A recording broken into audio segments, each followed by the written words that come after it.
Welcome, my friends. Welcome to my world. I'm your host, Kevin Rutherford. We are going to open the phone lines. We are here live. The number to join us, 855-950-3835. Phone lines are open. It is a free-for-all, anything goes. So pick up the phone and join us. If you're listening on the live stream on Let's Truck, or you're one of our new listeners on tncradio.live, pick up the phone and join me. I'd love to hear from one of our new listeners that is listening on TNC Radio. Just join me by picking up the phone and calling 855-950-3835.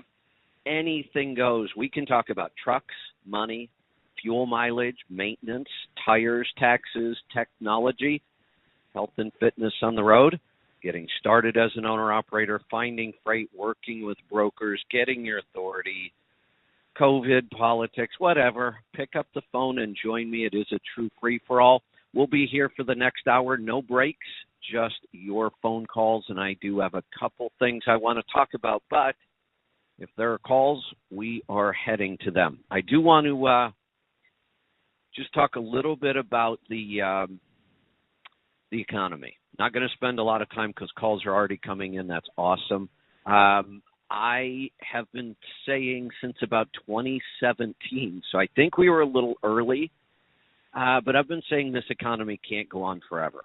We've been on a bear market increase, a growing economy since 2009, the longest run in history, and we know that the economy and business, they go in cycles.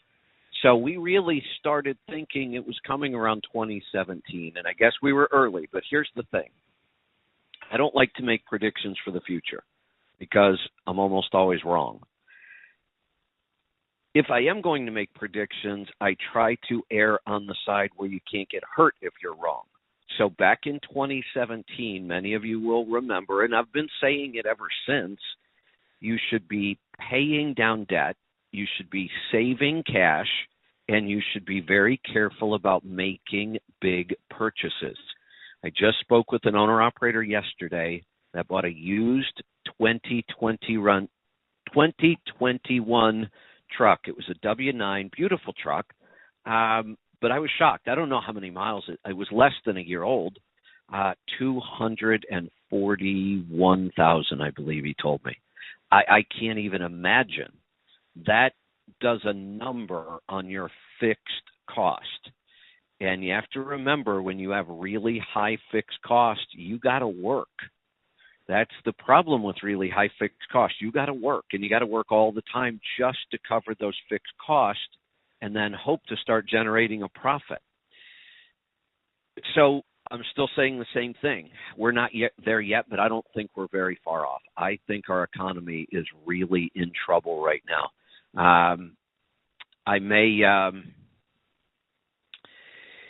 I may talk about it more today. It depends on our call volume. We already have calls coming in, so I'm going to get to them. I have a lot of notes about this. I keep trying to sit down and record a show about this, but then I think, well, I'll do it on my open. So I don't know. Maybe I should just record it later today and be done with it. The problem is right now is I'm back in Ohio with my family, so I'm going to want to spend a lot of time with them. And once I start talking, the rest of the day disappears. The same kind of thing happened over in Pittsburgh Power. I really wanted to get a lot of work done when I was there, and the only thing I did manage to do is I got our technology upgraded. So I think we're sounding much better these days. Even added a little music this morning. I'm trying to just do one thing at a time. So if I get a chance, I may go back and explain why I think the economy could really be in trouble right now. We're going to go to the phones, and it looks like I've got a special guest on the show with me today. Looks like we've got Tom in Houston, Texas. Tom, welcome. Hey, Kevin, how are you? I'm doing great. Why don't you introduce yourself to our audience? Yeah, I'm Tom Kelly with TNCradio.live, and we started carrying your show this week and made the big announcement yesterday. We wanted to test everything out, check out all the technology. It's all working great. Kevin, you're sounding wonderful today. And we're now carrying you on tncradio.live.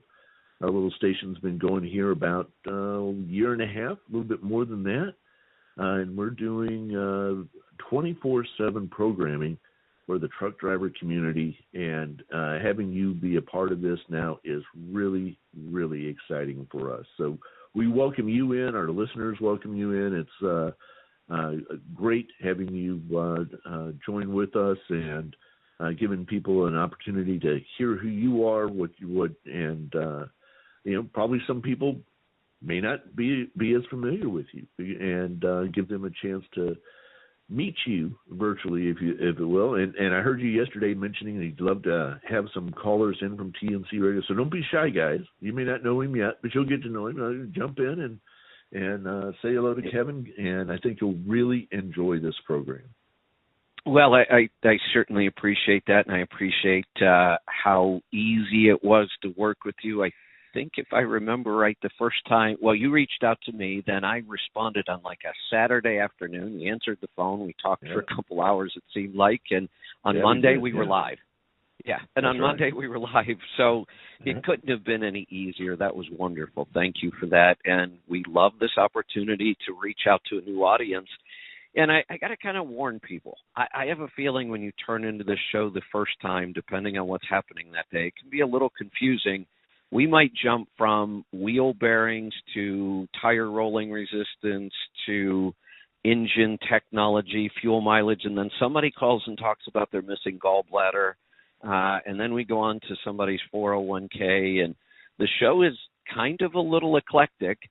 But I like to say everything we do on this show, everything we do in our company is targeted to one group, truck drivers and owner-operators.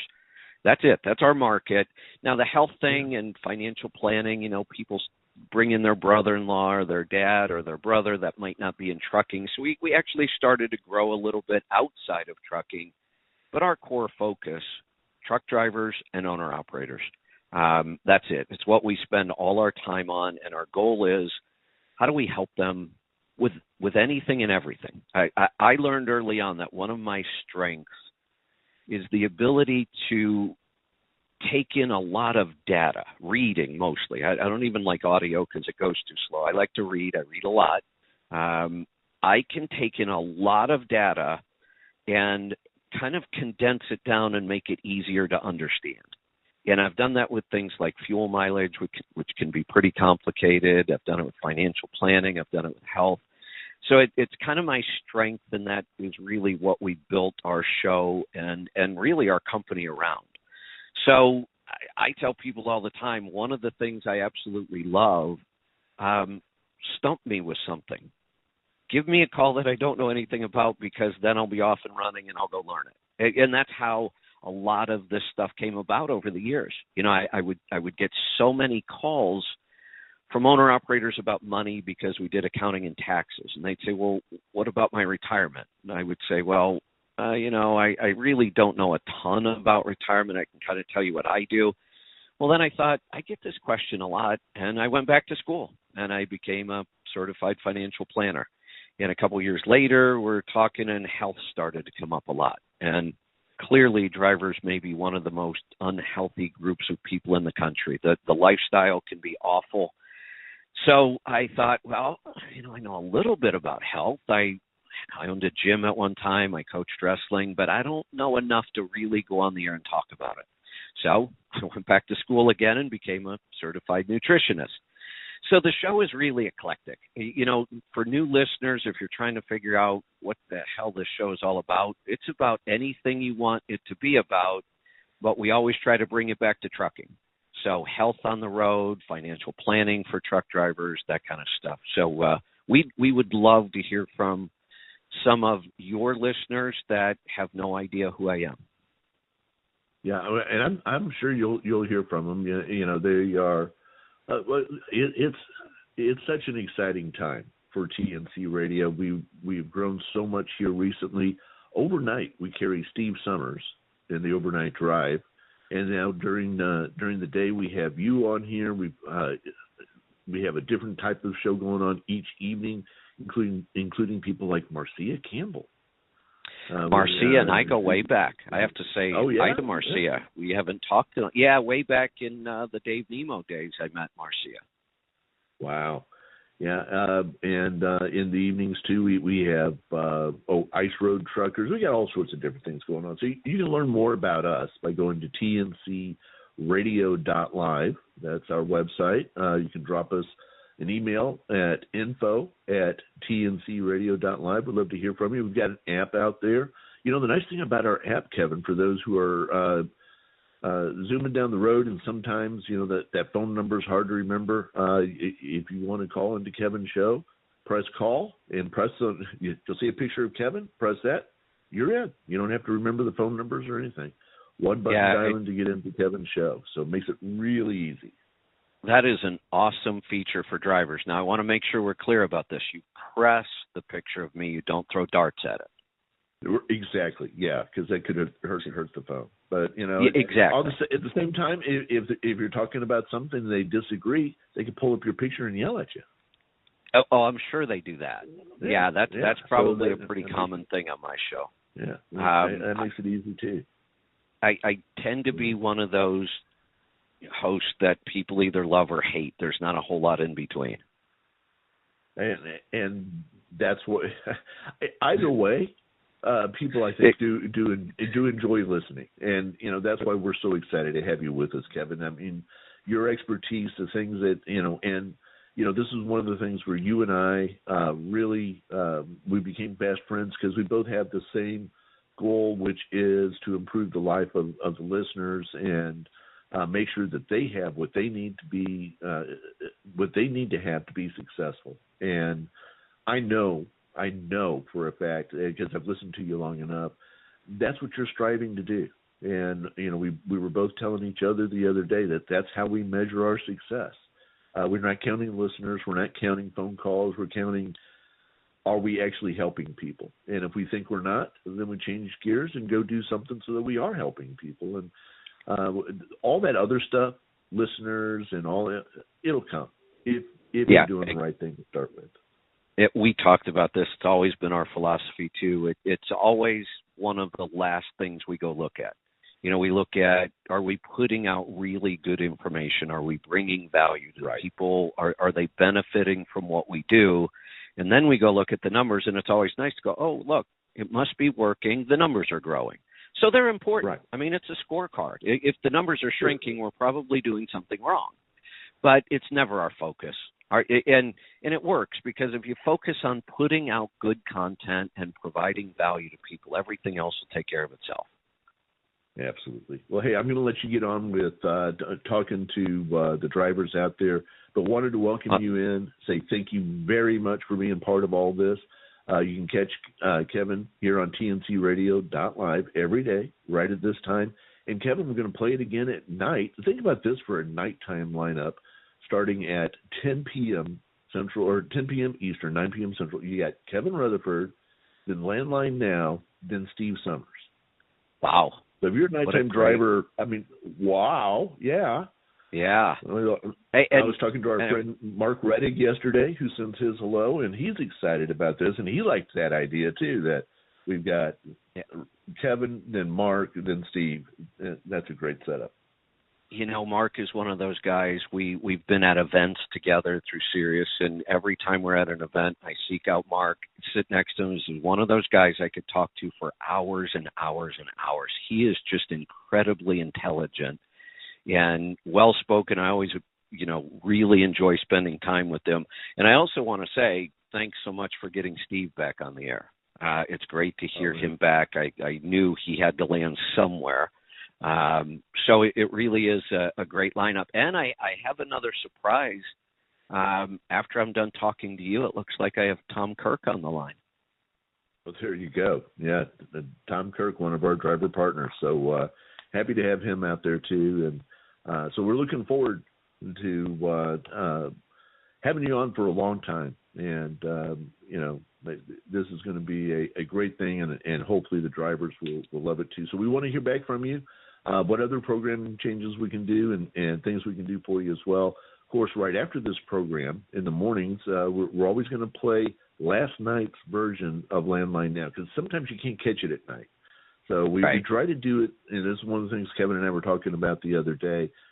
We realize that nobody can listen all the time, and drivers have weird schedules, so we try to do it a couple of times a day so that people can hear. A lot of people who are listening, Kevin, right now are listening on the nighttime side because they're asleep right now in the mornings. Right. So, So having the show on, I'm never worried about having too much of something. Call me and complain. I would love to have that as a complaint, but I don't think it's a bad thing to have the show on it multiple times in the day so that everybody gets a chance to hear Kevin Rutherford. Well, I agree. Thank you, and I'm sure we'll be talking soon. All right. Thank you, sir. Talk to you soon. Take care. All right, let's continue on with the phones. We're going to head to Maryland. Tom, welcome. Hey, Kevin, it's been a few years since we talked. In fact, the last time you and I talked was back in the pre-Sirius days when you were doing the health programming over on Blog Talk Radio. Oh, yeah. That's been a while. We're kind of getting back to that now. It is, and when you moved over to Sirius XM, well, I'm cheap, and ever since they got rid of some of the hosts I like way back in the day with Carl P. Mayfield and some of them, I'm like, I'll never go back, and I didn't. There you go. It's a part of Hey, Tom, real quick, because I don't want to forget this. Why don't you introduce yourself and tell everybody what you've got going on? Not a problem. Well, I'm a full-time truck driver, and in my spare time, I do 4 hours of live radio a day with TNC Radio. I work on the morning and evening shows with Tom Kelly and the rest of the gang. So we do news, traffic, weather, information. I give live commentary from the road. So, for example, if you're traveling on 81 South in Pennsylvania today, the scale that's never open just before you get to the Pennsylvania border around mile marker 12 is open today.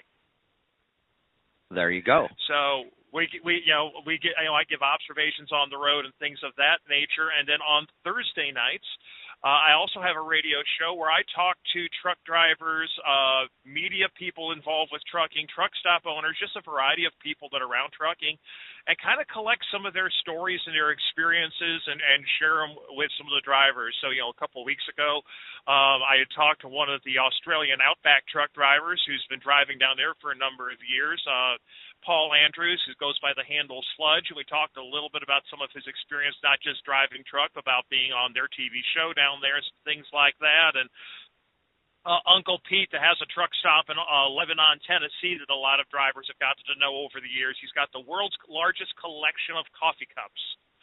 So over 9,000 of them.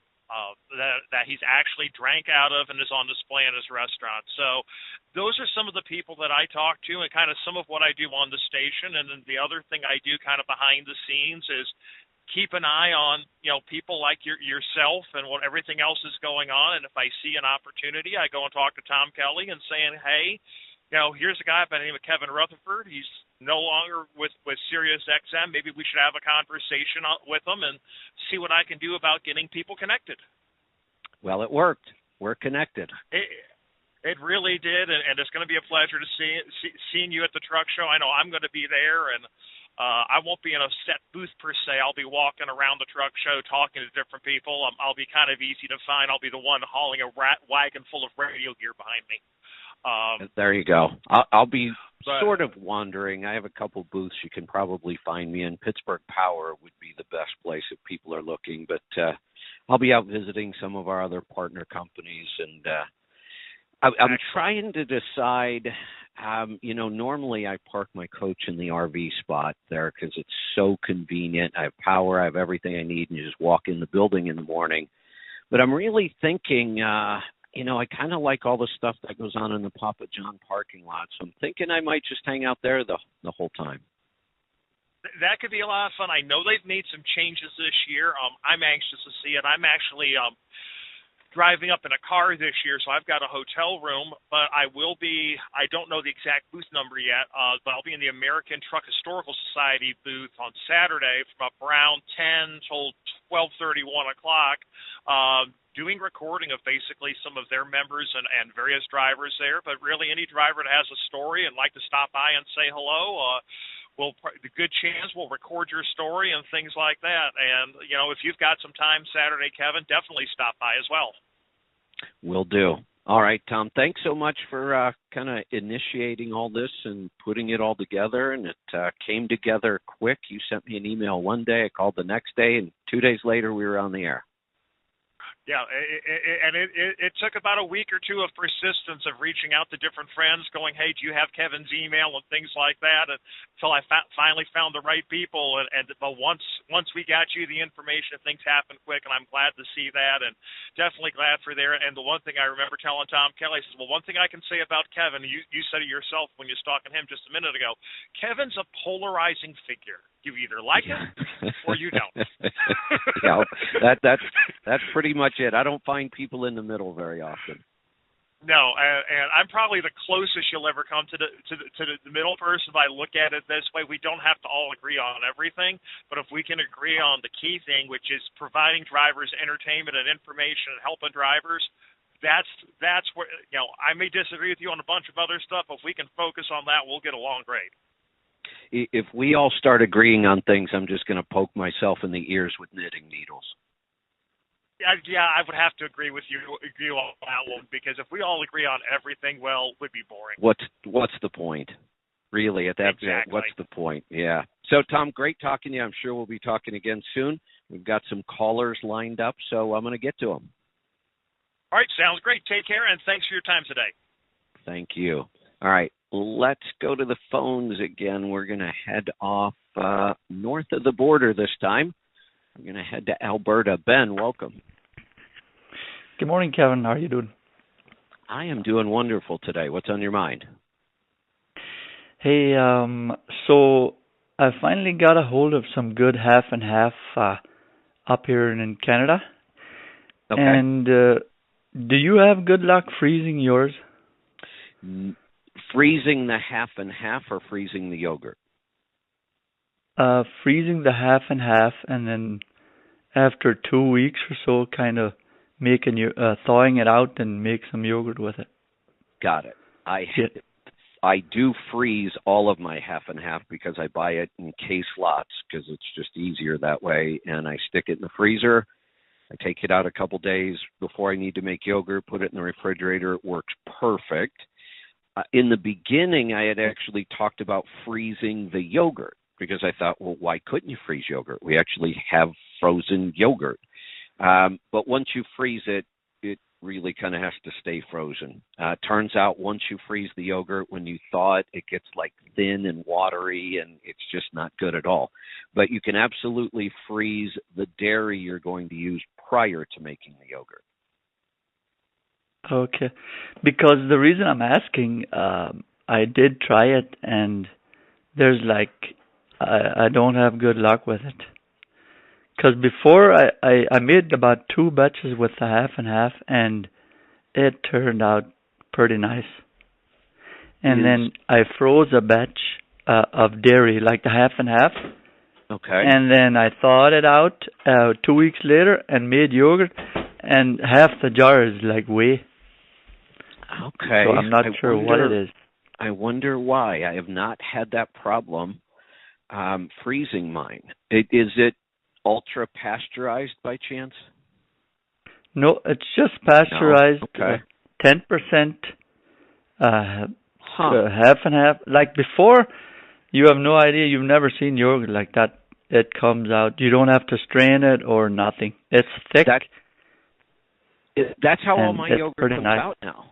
Yeah, since I switched to all half and half and I got through those couple starter batches, every one of my batches now comes out super thick, creamy, just amazing. And even when I freeze my dairy, I get the same results. So we'll have to throw that out and see if anybody else has frozen it and what their experience has been, because it sounds like you and I have had 2 different experiences.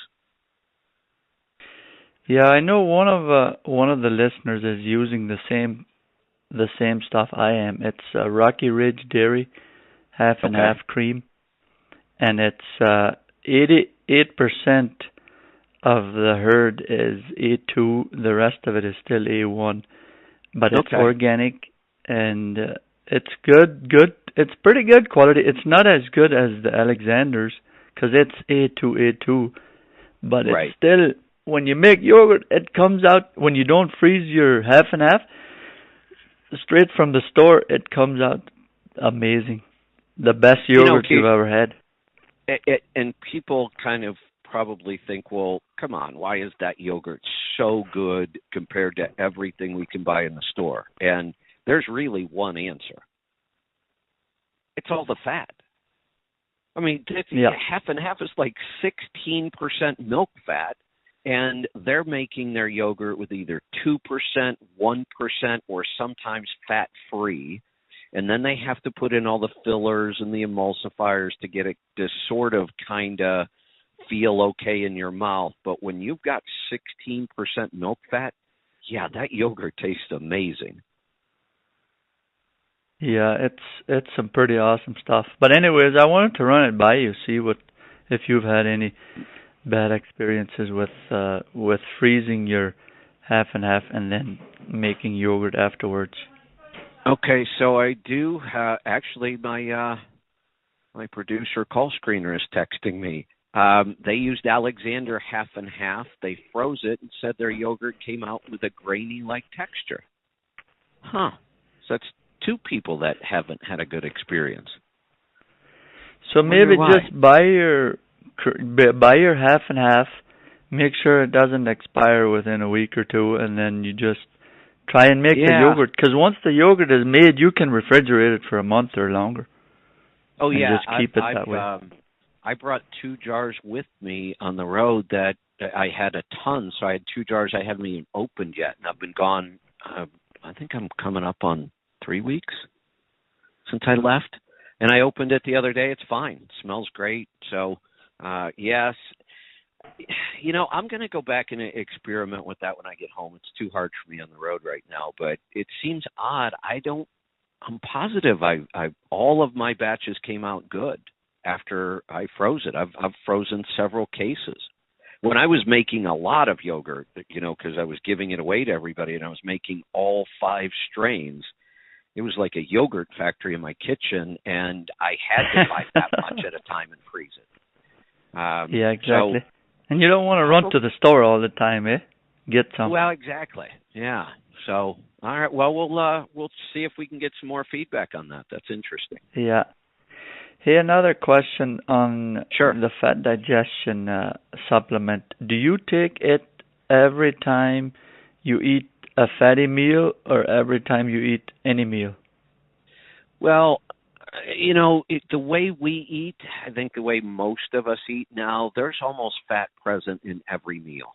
I mean, I really don't eat a meal that doesn't have some kind of fat in it. So, yeah, I've just always said take at least one with every meal, and if it's a really fatty meal or a bigger meal, you might take 2 or 3.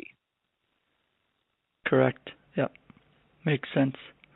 You know, I I was can't just think wondering. of a food that we should be eating. Like, even if somebody said, well, I'm just going to have a salad. Okay, but your salad should have a lot of fat in it. You should have avocado. Yeah. You should definitely have good oil. You should have cheese maybe, and even a meat. So, look, even a salad should be fatty for us. And, well, you know, I'm just going to have some broccoli. Well, okay, but who wants to eat plain broccoli? Cover that stuff with good butter and a little Parmesan cheese. Now we've got something we want to eat. And again, then we should be taking the bile salts or the beta plus or the beta TCP or some fat enzymes. And you should just take them with every meal. Mm-hmm.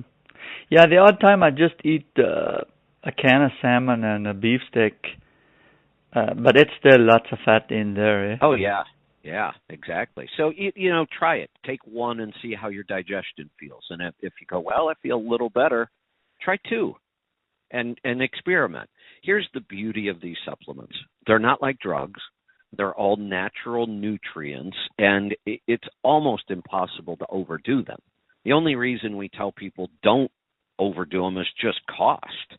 But if you want to experiment, add some more. Take 2, take 3, see how you feel, and play around. And, that's when we tend to get the best results. Yeah. Well, Kevin, perfect. Sounds good. You have a good day.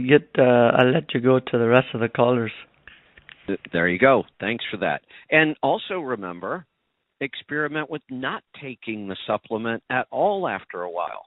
If you've been taking a supplement for a specific reason and it's working, great, but try quitting. Our goal is not to supplement at all if we can do it. It seems kind of difficult right now if we want to be really healthy. We found some certain things. Almost everybody needs vitamin D. Everybody needs a little mineral support. But for the most part, our goal is not to be on supplements the rest of our life. Try them. If they work, great. If we can fix the problem, let's fix it and get back off the supplements and do this with real food. All right. We're going to get back to the calls. Looks like we've got some lines open if you want to jump in. The day's already flying by. I think we're going to try a Destination Health today. So after the live show, this live show, we'll take a 5 to 10 minute break, and then we will come back with a Destination Health. I have some open stuff I want to talk about, and if we get some calls, great. If not, I may just wrap it up after my commentary. So we'll see. So if you have a health call, you may want to hold off, and we'll do those in the next hour. Right now, we're going to talk to Tom in Virginia. Tim. Tim, welcome. I had too many Toms today. Now we have a Tim. Go ahead. Hi, good morning, sir. This is Tim from Virginia, a new listener, and actually my brother who's a driver out there, he's probably listening today. Thank you for all that you do for the trucking and fitness community. I had a question for you about getting started as a new company. Sure. If you were to, yes, sir. If currently in CDL school and did have a trucking business before as the owner, not the operator. And if you were to talk to your young self in today's business climate, what would you tell them about, as far as becoming a new owner operator? Just any advice you could share. Good question. But let's go back a minute. Tell me about your prior business. Yes, well, I had a one-truck operation. I bought a 2004 Freightliner. My brother actually was the operator, the driver of the truck, and we had a good run with it. And after that, the business was sold over to him. So since that time, I really wanted to get into the industry. I was a non-CDL holder, so yes, sir. So now I'm actually going through the process. Got it. So technically, the business didn't really end. You just kind of transferred ownership over to him. Yes, sir. Okay, good. Well, that's actually a good sign. So something was working. You bought a truck, you had it on the road, it was making enough money to support somebody, and the odds of supporting 2 people or 2 families with one truck almost out of the question. So if you want to run trucks like that, you're going to have to get to multiples. I did it for years with 3 trucks and actually threw off enough profit from 3 trucks that if I would have wanted to, I could have lived a fairly comfortable life with just that. 3 trucks that were really profitable, and I didn't have to put much work into that business at all. And that was what allowed me to go do other things, to go back to school, to start another business, because I had that steady revenue and I didn't have to do much. So what advice would I give somebody? Honestly, I'm going to talk a little bit about the economy because that was going to be my open. I have made a statement many, many times over the years. People will ask me, one of the most common questions I get, not just about how to start up, but when to start up. They'll ask, is this a good time? And my answer usually shocks people. Here's why. I don't care what the economy is doing. I don't care what trucking is doing, and I don't care what rates are doing. That has nothing to do with the decision about when to start up or when to buy a truck. And then people go, well, that doesn't make sense. If the rates are down and there's no freight, why would I start a business? Well, that's my favorite time to start. Because if you start at the top, where we've been for the last couple of years, where rates are through the roof, and anybody with 2 brain cells to rub together could make money with a truck, what are you going to do when it turns around? You're not going to know how to run the business. So I tell people if we get to pick when we start, honestly, I would rather start in a down economy. The business I run right now, we started in 2008, one of the worst economies in my lifetime. And I like that. It's challenging, and it forces you to either get really good at business and being profitable, or you'll go out. But here's the thing. Once I know I can make it as a startup in a bad time, then what would ever put me out of business? Probably nothing. If I can figure out how to start up in a bad time, well, I'm golden. But if I start in a good time, I have no idea whether I can make it through a bad time or not. So I've always told people it's not so much about the industry or the rates or the economy. What it really comes down to is, are you ready to start the business? And most of the time, the answer is, oh, not no, but hell no. I'll ask people, what have you done to get ready to start the business? And now you get that deer in the headlights sound. Since we're on radio, I can't see the look, but I know that that's what's happening on the other end. They're thinking, what do you mean, what did I do to get ready? I just decided I want to be in business. Well, how many business books have you read? And I'll ask you that question. How many business books have you read? Oh, great question. Just a few accounting books and marketing books, but that's about it. Okay, good start, except for the most part in trucking, there's almost no marketing. And that's so odd for business people because every other business lives and dies by its marketing and sales. In almost any other business, without good marketing and sales, you'll struggle. So it's a good thing to focus on for most businesses and get good at. In trucking, almost completely unnecessary. Nobody markets themselves. You can sell yourself. If you want to get your own authority, then you should be good at selling yourself to a broker, a shipper, somebody to build a relationship and get freight from. But honestly, where would I even market myself and who would care? Because the freight is all there. The freight already exists. The business is there for anybody who wants to book a load. I don't need to market. So, but it is a good idea to be able to sell yourself. Marketing, sales, 2 totally different things. So I'm glad you read the marketing books, but I wouldn't spend much time reading any more of them. The accounting was an awesome way to get started. Really good that you learn some things about accounting so you can track your numbers. But now there are thousands and thousands of good business books. And I have lists. If you go to any of our websites, you can usually find my book list. I need to update them. I read, on average, about 2 books a week. And I've been doing that almost my whole life. Now, what I read has changed, but I read a lot. And I tell people all the time, I think it's the single reason why I've had the successes I've had. I'm not really all that smart. I don't think my IQ is all that high. I'm not tall and handsome and, charismatic, but I think I've just read so much that it's really made a big difference. So I always encourage people. And here's the beauty. Once you get out of school and you start driving, you have 10 hours a day to read or just listen. You don't even have to read. It's even easier. All of the books I talk about are all available on audio. You can just listen to them all day long. A truck driver could do a book a day if they wanted. And think about it. What if a truck driver set a goal to do 5 books a week or 3 books a week even? At the end of a year, you could read over 1,000 books. Isn't that incredible? And it doesn't take really a minute out of your day. Who else could say that? Right. And yet so few drivers do it.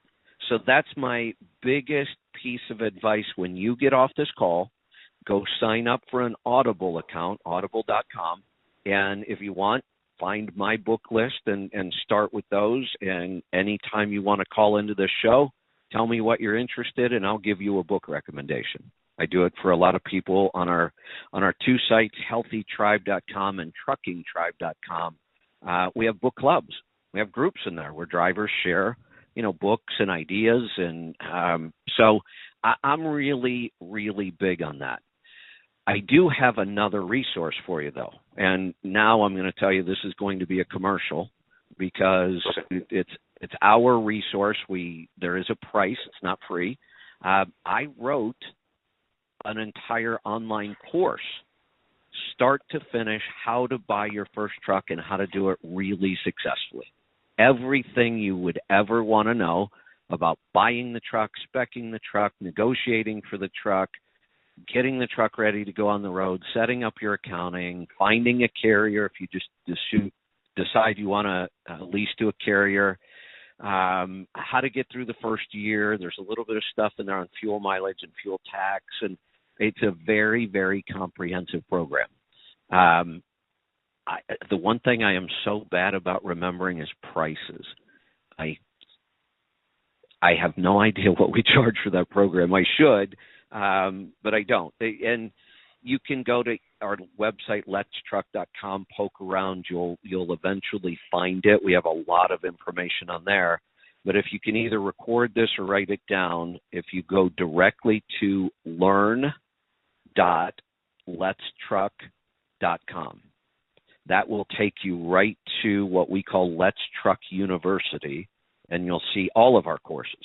We have other trucking courses. We have a business course in there that I wrote with Larry Winget. Larry Winget is, I think now a 6-time best-selling author. Larry's a good friend of mine, and Larry and I sat down and recorded a business program that honestly we didn't even specialize in trucking. It was just anybody that wanted to start a small business would benefit from this course. We just covered general business concepts in a way that the average person could understand. We have courses in there on fuel tax. We have health courses in there. So that's a great place to start as well. Awesome. Thank you, sir. I appreciate your time and your response today. You are welcome, and welcome to the industry, by the way. Oh, I appreciate it, and have a good day, sir. All right. Hope to hear from you soon. Let's go to Florida this time. Terry, welcome to the program. Hey, Kevin, how you doing today? Doing good. What's on your mind? A lot on my mind these days. I'm really excited about this truck show coming up. I think it's going to be quite a show this year in Louisville. But the reason I called, I had a question about an APU. I've heard Bruce talk about an APU that runs off of the truck's air conditioning and heating unit. It doesn't have its own compressor. Do you have any idea what he's talking about there? I don't. I haven't heard Bruce talk about APUs in years, and if I remember right, I'm really stretching back here, so I might get this wrong. But I thought at one time Bruce may have been a dealer for an APU called a Pony Pack. That sort of sounds familiar. Yeah, it ran off a Kohler engine, I believe. That, I believe, was the Pony Pack. I think Bruce used to be a dealer for that, but man, I haven't heard that name in years, and I haven't heard Bruce talk about APUs for years. But if I had to guess, I think that might be what he was talking about. Okay, well, maybe I could just do a search for that, Pony Pack, and so, maybe make it that way. Yeah, so before you run off and buy a Pony Pack, tell me how you would use the APU most of the time. Well, mainly just, to keep the truck from having to idle while we're doing our resets and while we're sitting, waiting to go again. Diesel's getting so high now. It's something that I hadn't considered in the last year or two, but I'm just trying to look at every possible way I can to get another drop of diesel tank. Got it. Got it. Okay. So I kind of tend to I like to be on kind of the leading edge of things.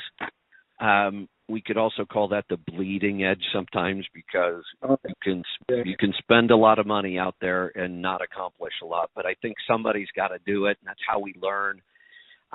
It's been about 5 years now that I said if I were going out to buy an APU, it would not be diesel powered. It would be electric. And I know we're not there yet. We get closer and closer all the time. But I can promise you that in 5 years, we will be running probably more diesel or electric APUs in 5 years than diesel. It may happen that fast. The technology is getting better. There are finally a couple of true plug-and-play systems. And I know a lot of people who are building systems on their own. I mean, that's kind of what I did. I actually, went out and got a Yeti Goal Zero electric generator. And they're up to like 6,000 amp hours now, and 3,000 or 4,000 watts on the inverters. They're pretty big inverters. The batteries are getting bigger. Played around with a little bit of solar. If somebody has their own trailer, solar is an awesome option because you have all that space up on the top. If I had my own trailer today, I would turn the trailer into a power station. I would have full solar across the top, and I would have batteries on the trailer, and I would have an electric APU system. Yeah, I get that. We're running a flatbed, so that's kind of out of the question for us, Oh well, cover the whole flatbed. You don't need to pull freight. Yeah. Really, that's where I am right now. Yeah. I get it. A lot of people are still saying, hey, wait a minute, I'm just not into all that hassle. I just want to hit a button and have power. And if that's the case, then you still need a diesel-fired APU. The electrics are not. They're not there yet. They're not completely trouble-free. We're still kind of screwing around with them and learning them. But clearly that's the future, so that's why I spend a lot of time on it. But what's your budget? Let's start there, because that can make a big difference too. How much? What would you like to stay under for a price?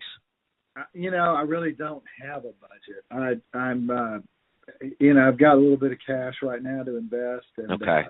Budget really the consideration. Of course, I don't want to spend more than what I'm going to save. That's just bad business. Well, right. Well, here's the thing. That's kind of challenging, actually. If the true goal is just not to spend as much money, I actually think that using a combination of a couple different things, and here's what I mean by that. Now, let's say I do go throw in an electric generator with a little bit of solar, and it works great for those 8 to 10 hour overnights, but it's not going to get you through a 34-hour restart. So, but maybe I do that. Maybe I don't spend a ton of money on one. Then what if I just add a diesel-fired heater? Those are fairly inexpensive, use almost no fuel, and they will always keep you warm. Now we just have to get cold, and cold is harder. Cold takes a lot more energy. But what if most of the time my battery takes me pretty much as far as I need, and then what if I do idle the truck once in a while? There's nothing that says just because you have an APU, you can't idle your truck once in a while. We don't want to do it all the time. But, okay, so my batteries didn't go as long as I wanted. Well, I start up the truck again. It starts charging my batteries, and now I have AC if I need it. Or here's another one. When I first went over the road, and we're going back a long ways, I bought a really, really cheap truck, cab over GMC Astro with the hell, they were like 30-inch bunks back then, if I remember right, maybe 24. I don't know. It was small. But if I were ever stopped for more, it was a coffin back there. If I were ever stopped for more than 8 hours, I just went and got a room. That's me too. And I was thinking on the reset, just get a room, get out of the Exactly. I am shocked that so many drivers fight back against that idea or won't even consider it. Well, think about it. I get a big room. Somebody cleans it for me. I have a bed. Most of the time I'm going to have a pool, a gym. Food is easier. I can have it delivered right to my door. And there are discount programs out there. But here's the thing. A good APU today is going to cost you $12,000 to $15,000. How many even $80 a night rooms can I get for that? That's true. That's true. I like that option of being able to just get through the 8 or 10 hour resets or rest periods, and then do so, on the 34 hour, just get a hotel room. Get the hell out of the room and go have a life when you're on a reset. Get out of the truck, go have a life, go do something, and have all those conveniences, and you're just not paying that much for it, really. And with now that they, with all these transportation services with Uber and whatnot, it's not exactly like pay out to get to the hotel and back. I mean, so I like that option. Where would you go? I mean, like with the electric. I mean, I like the electric too. I've used it a little bit of that with I think it's called Park Smart or whatever that Freightliner does. Right. That seemed to work pretty well for me. They add four lead acid batteries and bam, they got it. And I've used it and it worked. I enjoyed it. It actually worked. I'm wondering what's out there that I could add to the truck right now. So there are a couple of systems that are kind of like plug and play and designed for a truck. Right now, none of the names are coming to me. And most of my research in the last year or two has been kind of building a system on my own. And here's one of the advantages to that. You get a Goal Zero, or there's so many of these new electric generators on the market right now. And really, we call it an electric generator. It's just a big battery with an inverter charger built in. So, and you charge it, and then you plug things into it, and it runs. And depending on the size, that tells you your capacity. The reason I've been so interested in that is that it can be built in a way that when you're not using it in the truck, it's really nice to take camping, to have at home as an emergency backup generator. So I kind of started liking this idea. Hey, if I'm going to go invest $5,000 to $10,000 into putting like something like this together, I'd love to have it at home as a backup, and if I go camping, it's awesome. Oh yeah. It's it's like a lithium ion battery. Yeah, exactly. Yeah, that's the technology, and now we're some will probably go to lithium iron phosphate pretty soon. That's kind of the next technology. Somebody will probably build one with Tesla's graphene, I think they call their technology, because that's open source. They share it with everybody. So those things are advancing quickly.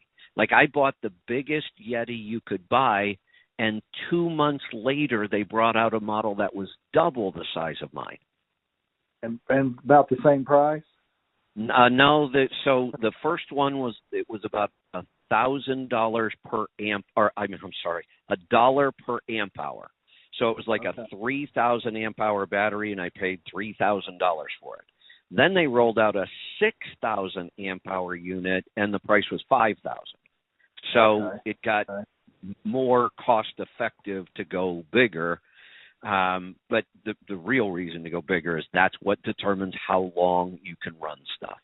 Now, on a 3,000 amp hour unit, I connected 2 upright large freezers, and with no power connected to the battery at all, no solar, no nothing, I ran those freezers for 49 hours. Wow. That's pretty good. So how do you charge it? Do you hook it to your alternator, or? That's one way, right?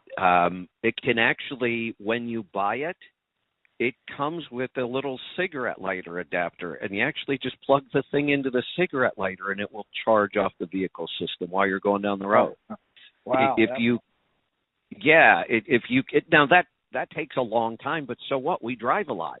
So if you just plug that thing in every time you're driving, we could wire up, you could go get a good, and not a really expensive, it wouldn't take an expensive one, but what you would get from an RV shop would be an inverter charger. And then you can even customize, like our alternator is not the best way to charge a lithium-ion battery. It'll do it, but it's not the most effective. If you throw in an inverter charger, then you can actually flip a switch so it changes the way your alternator charges, and now your charger's doing the work, and it's a better way of charging that battery. And then that also gives you a secondary inverter. The battery pack itself already has an inverter on it, but having a second inverter's nothing wrong with that. We just plug more stuff in. So I kind of like the idea of the cigarette lighter, and then so okay, from there you have to add something to, as far as a compressor, or I mean, what do you for cold. For your cooling? So here's some other thing that's advancing pretty quickly. I think one of the names of these products called Zero Breeze, maybe. They are now making these little portable air conditioners that are not swamp coolers. They are true air conditioners. And they will run off these battery packs for a long time, and they'll do a darn good job of cooling that little cab. I've seen other people who will go get a pretty darn good full-size room air conditioner, and you just vent it out the window. Those things, you can hang meat in your cab if you're running one of those. Yeah, and then you can run one of those off of that battery pack, off that. Yep. Wow, that might be the way to go right there. We use one in our screened-in porch at home. There you go. It's amazing how well that thing works and how cool it keeps that room, There you go. That might be the way to go right there. All right, well, that gives me a lot to work on, and then with this truck show coming up, maybe I'll find something a little bit more specific there. You're going to be there, aren't you? I will be there. And, in fact, if you're looking around for that kind of stuff, I want you to find me and report back to me what you're finding. Okay, I'll do it. All right. Hey, I appreciate your time. Thanks for everything you do for us out here. You're welcome. Thanks for the call. Let's oh, wow. We are so close to the top. I'm going to you know what? Let me look here real quick. I've got a lot of calls on the line. So here's what I'm going to do. I'm going to wrap this up because I only have about 3 minutes left. We will be dropping off of TNC radio here at the top of the hour, but I don't even think I'm going to restart the show today. We have too many calls on hold. So if you are on hold, give us just a minute or two at the top of the hour. I'll close out the show here live, and then we will just continue. So we're not going to take a break. We're not going to reset the show. You're not going to have to call back in. So if you're listening to me and you're on hold right now, just hold. We have so many calls, I'm just going to continue. If we want to make the next hour more about health, we could do that. I may talk a little bit about things, but when we have this many calls on the line, I just want to get to them. So that's what we'll do. So, Jason in Texas, you're going to be up next when we get through the top of the hour here. So just to give everybody a heads up, this is all fluid and changing and dynamic, but we are very excited about being back on the air live. Technically, we only missed a day. My contract got canceled on Sirius on a Wednesday. I took Thursday off. Maybe Friday, maybe Saturday was the first day I came back live. We actually did some weekend shows to experiment, and we've really been live ever since. So a couple weeks now, we're working out some of the bugs. We are building our own platforms and our own apps, not using somebody else's. We will be building all of our own. Our goal this time is to be cancel-proof. I'm tired of being censored, canceled. Not that I've ever really allowed that to change what I talk about or what I say, but I used to have to think about it. I just said that. I'm probably going to get an email, or I just got canceled for saying something. So that's going to end. We believe that everybody should be able to say what's on their mind, and all of us should be adult enough to know they're just words, and words really can't hurt anybody. My God, we knew that in kindergarten. How did we forget that? So there'll be a lot of stuff coming out. We will be adding shows daily.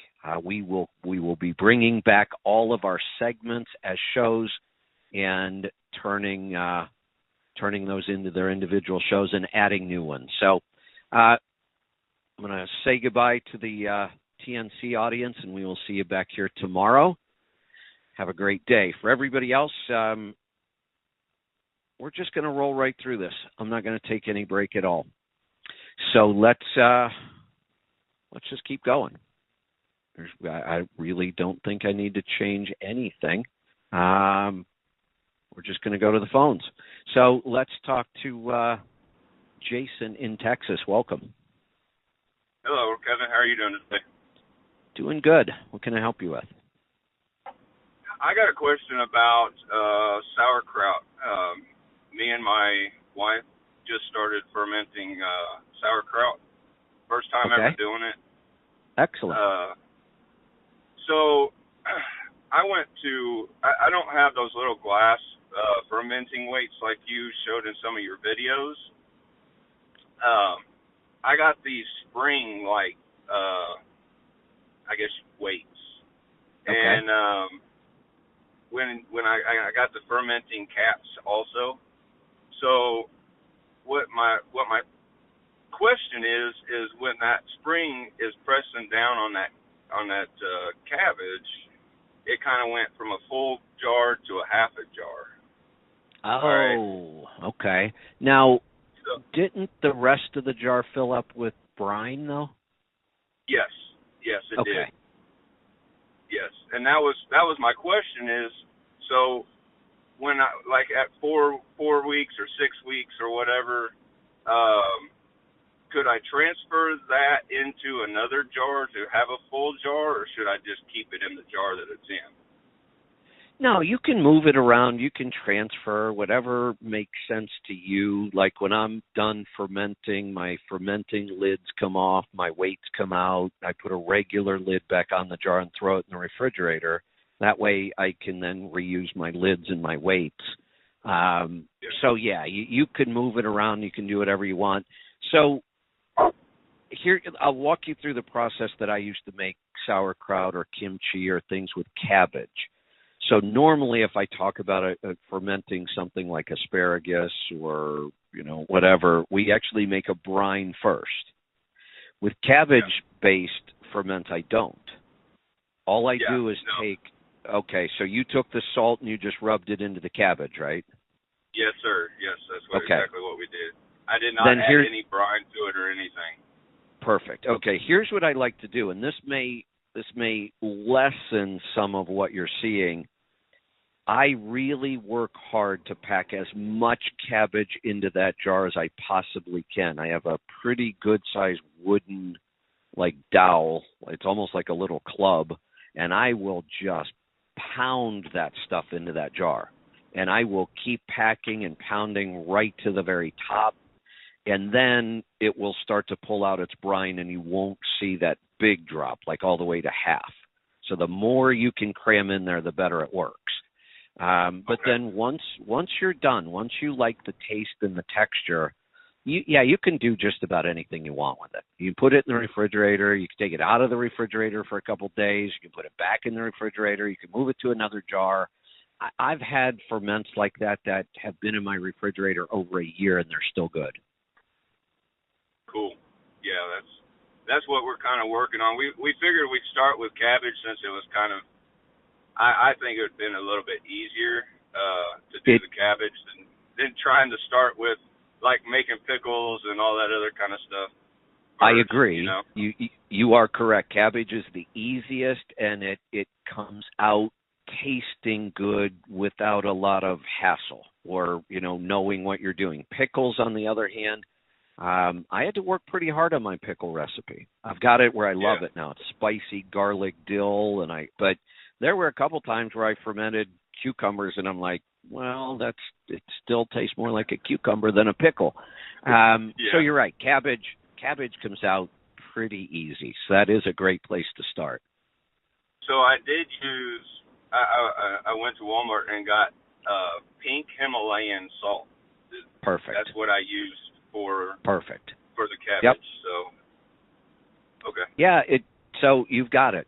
Good cabbage, good salt, and with cabbage you don't even need water. So it's cabbage and salt, and the next thing you know, you have some of the best sauerkraut around, and it's fully probiotic. So congratulations on getting started.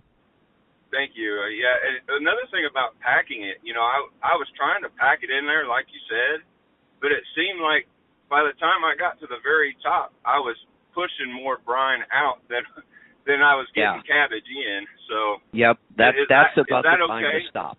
Yeah, and that is Okay. what will happen, and that's about the time to stop. When you get to the top, Okay. and now every time you pound it, your brine is flying everywhere. Yeah, that's probably all we're going to get in there. Okay, all right. That's all I needed to know. Thank you, Kevin, very much. I appreciate everything you do for us. You're welcome. Thanks for the call. Let's see. We're going to head off to Kansas this time. Eric, welcome to the program. Oh, boy, do I got some stuff for you. All right. I'm going to tell you about a show hack first. Well, I'm going to go back to the guy with the APU, searching for the APU. Yes, APUs are expensive. I paid $12,000 for mine. Yep. And it's a diesel-fired. Did the work, checked it down in Texas, ran it over a 34-hour restart, and it uses 0.4 gallons an hour. Wow, a lot more than what they say. What were they claiming? Oh, they were claiming like 0.3 on extremely hot days and an average of 1.6. Oh, so they definitely put their best possible scenario out there. But I was going to say, I think 0.4 of a gallon per hour is pretty darn efficient. It's all right, considering that the new diesel engines, this truck here operates at about 0.8. So I'm using about half of the fuel. It's not like an older diesel engine, where an older diesel engine would use a full gallon or 1.2. Right. So it's definitely still a savings, but the cost is offset. So it would literally take about 12 years to pay this thing off. I think people are. I think a lot of people are shocked to hear that. I think that the perception has always been, buy a generator because it'll save you money on fuel. No, I tell people, buy a generator because you want a generator. Yes, you want the ability absolutely. to run anything you want when you're parked, to have heat, to have cold. They are pure convenience, in my opinion, and there's nothing wrong with that. I like convenience too, and I'm willing to pay for it. But don't think that you're really saving a bunch of money with this thing, because you're not. Now, I think Joel is using a thing called a idle-free APU. And that's the one I was trying to think of. Yes, thank you for the name. Idle-free. Right. It's a back wall unit air conditioner that they cut a hole in the back of the cab and then stuff this air conditioner in there. And it runs off of 4 AGM batteries. It'll run for, I think Joel said, 9 hours when he talked to you on the radio last Sounds about year. right. Yeah, sounds about right. But they have a proprietary unit that when those batteries get dead, your truck starts up and recharges the batteries, just like Freightliner. Yeah, and that's pretty common technology on generator. My generator in the coach, I set my limits. When voltage drops this low, kick the generator on. When it brings my batteries back up to this level, and I can customize that, shut the generator back off. And I don't ever have to think about it. So I think Joel said that his truck idled over longer than a 34-hour reset out on the road. I think he said it idled in Texas heat 7 hours. And the rest of the time he was able to run off the battery. The rest of the time he was running off the battery. So I think you need to get Joel on here to talk to him about that. I think we should. That'll be a great topic. Let's think about this, and I'll ask Joel, because this seems pretty simple too. What if we start with a system like that? So it's installed in the truck, it's fully integrated, everything works, it's a plug-and-play system, so you don't have to hack and fabricate. I'm wondering I'm trying to think how we would do it, and I don't think it would be that difficult. What if, once I have that system, what if I just want to go buy a portable electric generator like a Yeti, and if I can afford it, buy the big one, the Yeti 6000. So now I have it at home as a backup. I can take it camping. I can use it out in the yard to power whatever, although everything I use out in the yard now powers itself. But, I mean, there's a lot of uses to having one of those. And what if, when I do go on the truck... an expansion. Yep, an expansion battery. Right. Now, we wouldn't get 9 hours out of that air conditioner. We'd probably get 20. You might get actually more than that, because... maybe so. You know, lithium ion's pretty damn stout compared to an AGM. 6,000 amp hours on something that I can roll around on wheels, and I can pick it up myself. It's not easy, but you can still pick it up. And 6,000 amp hours is a lot of power. So the reason for my call, I got a text message today talking about the radio show. It was late. I got it 20 minutes after the show started. I was already listening when it came through, and then we got an updated one that said, "Here's the correct link." So I've got a little hack that I've done to my phone. Actually, it's not really a hack. It's just using the tools that I've got available. What I did was opened the link in my browser, Google Chrome, and then saved it to the desktop. And then you click Add Automatically. Don't try to add it another way. And then back out of it after you click Add Automatically. And it'll save it directly to your desktop. All you have to do is click it. Huh, okay.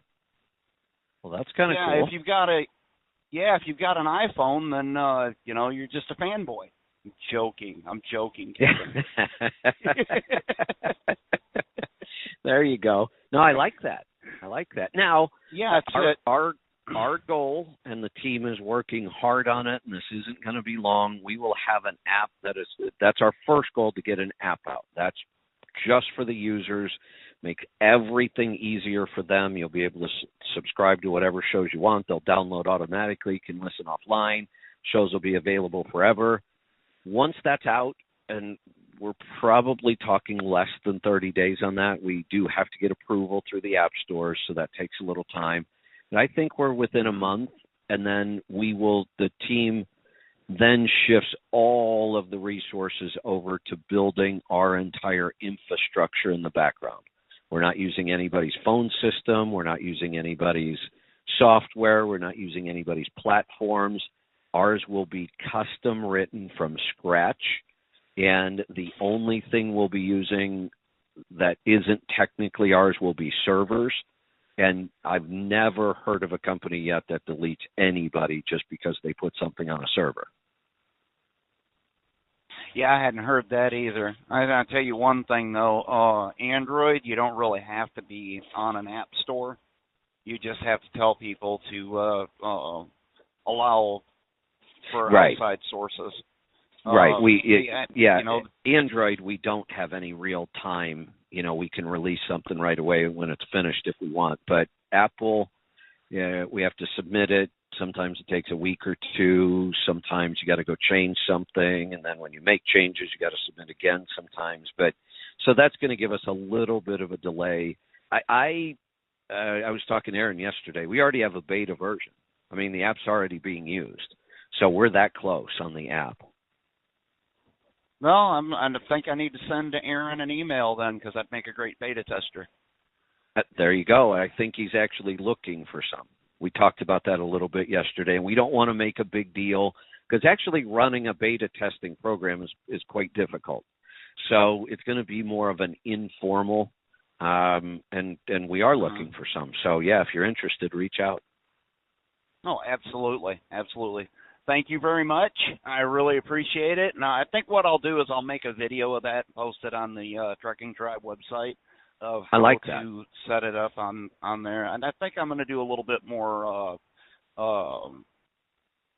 I think I'm going to add a little more to the trucking site, a little more. So, well, thank you. I appreciate that. Absolutely. It's getting better. Yeah, we're getting more and more people, and yeah, I'm excited about it. I know when I get to the point where I have to say, darn, I got to get in there and answer more questions, that's a good sign for me. There's a lot of activity, a lot of questions, and if I can't keep up, we'll look for some help. But, the best help, honestly, is the tribe. You guys answer more questions than I do, and that's the point. We love that. Outstanding. Thank you, Kevin. All right, thank you. Let's keep rolling here. We are going to head off to Missouri this time. Chad, welcome to the program. Hey, Kevin, I got a quick question on that Yeti 1000. You said you had your 2 deep freezes hooked up for how many hours? Now, this was a Yeti 3000. They do actually make a Yeti. Yeah, they actually make a 1000. That would be 1,000 amp hours, and it's significantly cheaper. And for some people, that might be enough. If you're trying to run air conditioning, the bigger the better. I mean, air conditioning draws more power than almost anything else we use. So when we're talking about air conditioning, you just got to go big. But if you're not running air conditioning, you can do a lot with the 1,000 amp hour. But mine was a 3,000, and it did run the freezers nonstop for 49 hours. And that's what I missed. I thought you said 49 hours on a 1,000. I thought, holy cow! But oh no, it was a 3,000. Okay, good enough. So my main question is on a business structure that my wife has. It's still open at the moment. It's an LLC, taxed as a sole proprietorship. At the end of last year, she sold some of the equipment, and the book of business was just going to close the whole thing down. But there are a few customers that turns out she wants to keep. And we're talking, these customers are going to be about a net of $10,000 a year now. Just a little side gig. My question is, should I keep it as an LLC, taxed as a sole proprietorship? Should I close that and just start up a straight sole prop? No, leave it the way it is. It doesn't matter. Okay. Nobody cares. It will never matter. So you just use what you already have. It's just not worth 2 minutes to go change something because it's just not going to matter. Okay. The other factor in that is I don't think it changes anything being just a sole prop, but we do legitimately hire the kids and then take their income that they make, and then they show a W-2 and they've started IRAs or Roths years ago now. So perfect, awesome. I love when people do that. That is such a great strategy for the kids. So, and you are correct. You can be a sole proprietor, a partnership, a corporation, an LLC. Doesn't matter. You can still use that strategy of paying your kids. Here's one for you. What about the difference in the bookkeeping? There is. As far as running quick, okay. Right now, the LLC, everything was on the up and up and on QuickBooks, and with the level of work that we're going to, sometimes it's easier just in my head, instead of doing it on QuickBooks or computer or whatever, just keeping track of revenue and expenses. You're right. In a business like this, you don't need any big accounting system. You shouldn't be spending a lot of time on accounting. You know what your business is going to bring in. You know what you're going to spend. So keep your accounting as simple as possible. But again, that doesn't factor into the LLC. You can keep that LLC, and you could do your accounting on a napkin if you wanted, or you could just do no accounting at all. It wouldn't even matter. All you need to do at the end of the year is be able to report income and expense one time to the IRS. That's really all that matters. One last thing on that, it wouldn't change anything as far as filing any 941s or that stuff. Nope, all the same. All the same. Okay, that's what I need to know. Yep, the only difference that even comes to mind when it comes to payroll taxes is how often you have to deposit, and that has nothing to do with your business structure. It's just a matter of how big your payroll is. Once your payroll gets big enough, you've got to file every week. Some companies can file once a month if they're small enough. But again, that has nothing to do with the business structure. That's just the size of your payroll. Okay. And our payroll is monthly and actually and then done quarterly after that. So. Yep, because you're small enough, you are allowed to do monthly. We actually have to report every week. And you don't have to be that big of a company or that big a payroll, and you have to start reporting every week. But that's the only real difference. Okay. Yeah, one of those deals that, like I said, some of the equipment sold, part of the book, or most of the book sold, and just thought we would walk away, and now she still wants to do something just for $10,000 a year. So, look, I love that idea. It's something for her to go do. People who like to work, I mean, there are just people who like to work more than other people. And people who like to work don't like to have nothing. So the idea that she's got something she can go do, and, I mean, think about it. An extra $10,000 is kind of fun, isn't it? Yeah. Yeah. Absolutely. I like to take money like that and just really have fun with it. Because obviously if she was thinking about quitting completely, then you guys are financially okay. It's not like you need the $10,000. I like to take that kind of money and just really go have fun with it. And that's kind of why the kids got paid so well all those years. Good. We'll match your cash. You take all of your money and you put it into your retirement, and then we'll just give you your salary out of our pocket. So yeah, and you know, I don't have a lot of time to get into this topic, but it's something we've talked about in the past, something we'll talk about in the future. People aren't going to understand the numbers, but based on what I'm hearing from you, you've been doing this for years, you paid them pretty well. You've probably already set them up to be millionaires at retirement. They're not going to have to do much more to add to it. I will give you real quick numbers. The oldest Sure. one is 15 now. We started when she was 10, and it was as small as $250 that very first year was it. That's okay. That's okay. That money at 15 is, people don't understand how much that could be by the time she's 65. That's 50 years of growth tax-free. Right. That's pretty incredible.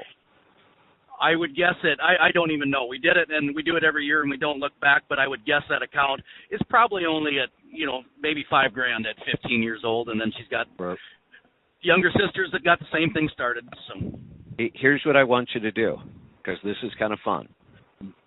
Go online, search for retirement calculator, and all you have to do is say, okay, she will keep doing this until she's 18. And then she's going to get a job, and then it's totally up to her after that point. But take the amount of money, that lump sum that she'll have when she's 18, put it into a calculator with a 10% return, because we can get 10% on the S&P 500. It's consistently done that for decades. And look at how much money it's going to be. It is incredible.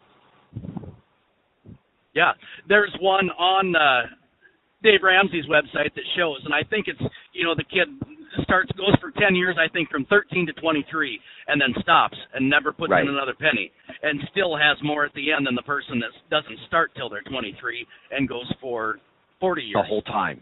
Yep. That's the power of, so starting your kids early, not giving them money. You started them early, they had to earn the money. That's awesome. Yeah. But you also showed them how to turn that little bit of earning into something really, really big if they just leave it in there and forget about it and then go on with their life, get a job. And if they keep contributing to retirement accounts, I did this once for a kid that started at 8 or 9 and didn't make all that much money, and all they had to do was keep doing like $75 a month for the rest of their life, and they would have finished with between $6 and $7 million on $75 a month investment. Yep.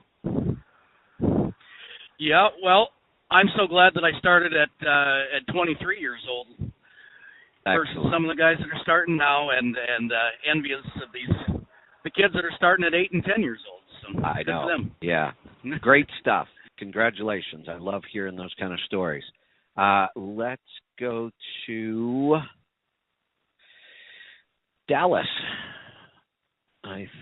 Steve, welcome to the program. Hi, Kevin. How are you? I'm doing good. What's on your mind today? Oh, man. First and foremost, I've missed the hell out of you, man. You make me stay out here. We've talked many times. You know who I am. Yeah. I've really missed you. I didn't realize that you got back on so quick. I just like the caller before. He got a text. I signed up, and I don't know if I got lost in the shuffle, but all of a sudden they started coming in. And I just want to tell you, as everybody has probably said, well, you weren't gone very long. To me, you've been gone over 2 weeks. I feel like my best friend left. Well, I'm glad we're back, and I have to thank Lisa and Brittany and the team. They started cranking out the text messages and ads, and so people could find us again, and it's working. I think our audience now has about tripled in size in just a couple weeks, so we are very, very grateful that people are looking for us. That's just a wonderful feeling. So thanks for the support. You're welcome. I actually even called in. I sent emails. But I'll tell you, and we not to go backwards, but you're so smart and you're so right on topic that people, and it's obvious now, but they're afraid of you. And look what happened. I think deep down inside, my heart, after a couple of comments you made back about 3 weeks ago, I'm like, I think he knows something may be coming. And I told my fiance, I'm like, shit, I really hope he doesn't. I hope he doesn't go away. But I think the aura was there. I really believe you felt something, honestly. Yeah, and you know what? I'll explain that to people. We like to be transparent. We want people to know what's going on, even in the background. Sometimes we want people to know what's going on in my head, although that can get a little scary at times. So I can't release too much of that all at once. But for the last couple of years, I only sign a 1-year contract every year. And for the last couple of years, I kept thinking, could I be doing more? So there were a couple things I was going to approach at contract time this year. I was either going to think about, and I do it every year, is it time to go out on our own? Because I have so much more freedom, not just in what I say, because I did not hold back on Sirius. Some people think, well, maybe he was holding back. Not really. For the most part, I said what I wanted to open. Say. Yeah, I agree. I wouldn't, I wouldn't get any more outrageous. There's nothing I can think of that I want to say that I wouldn't say on Sirius. And I think a lot of people thought maybe I was holding back. I wasn't, and we see the result. I said one thing, somebody didn't like it much, so here we are. But I was already thinking. Sirius was hard to leave, even think about every year, because it makes it so easy for us to reach new listeners. That is the one single advantage that Sirius still has over every other platform, is if you want to grow an audience, it's easy because people have a radio and they know how it works. People trying to find a podcast, that is really difficult. Then they don't know how to use it. Then they don't know how to listen. So we still have some struggles there. And our thought process has always been, when do we think we have a big enough tribe that we should just go do this on our own, because we can add shows, we can add time, we can add topics, we can separate topics out so people don't have to hear my political comments in an open if they don't want to. We'll make that its own show.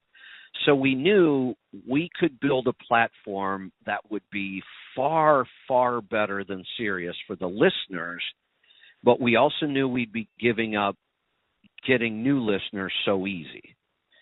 So this year I started thinking, at the very least, I was going to ask for one thing. I was going to say, I'll sign the contract. We don't even have to negotiate money this year. We don't have to negotiate anything. I'll take the contract just the way it is, except I want to be able to go build my own network again. And my contract restricted me from doing that.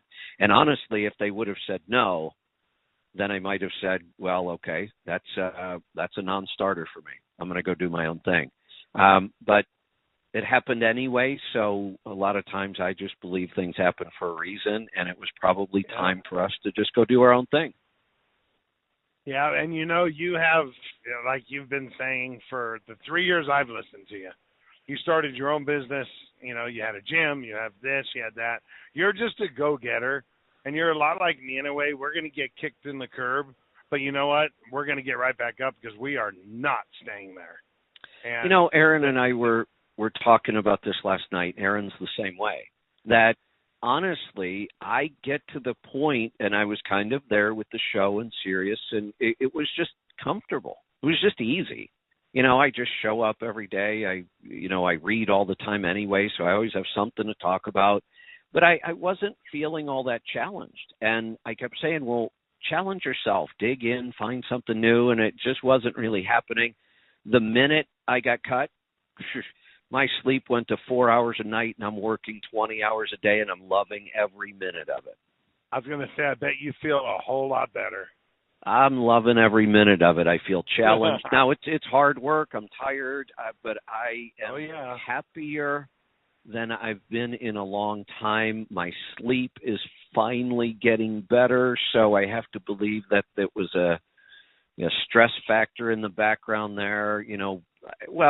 When you have to be on the air 15 hours a week and that's somebody who hates you and is trying for some reason to destroy your business and your career is recording every second of every show, that gets a little stressful. We know exactly who you're talking about now. I was going to say his name, and there's no need because he's a troll. Yeah. So, you know what? I'm sure they're still doing it. Well, now I welcome it. Hell, record all you want. What are you going to do now? There's nothing left. Yeah. You can't cancel me now. We're going to make sure of it. So how many are you still on 3 hours a day basically then? Not yet. So we're committing to Monday through Friday is at least an hour. Today we're going to go to 2. We had tons of calls on the line. I wanted to do some destination health stuff today.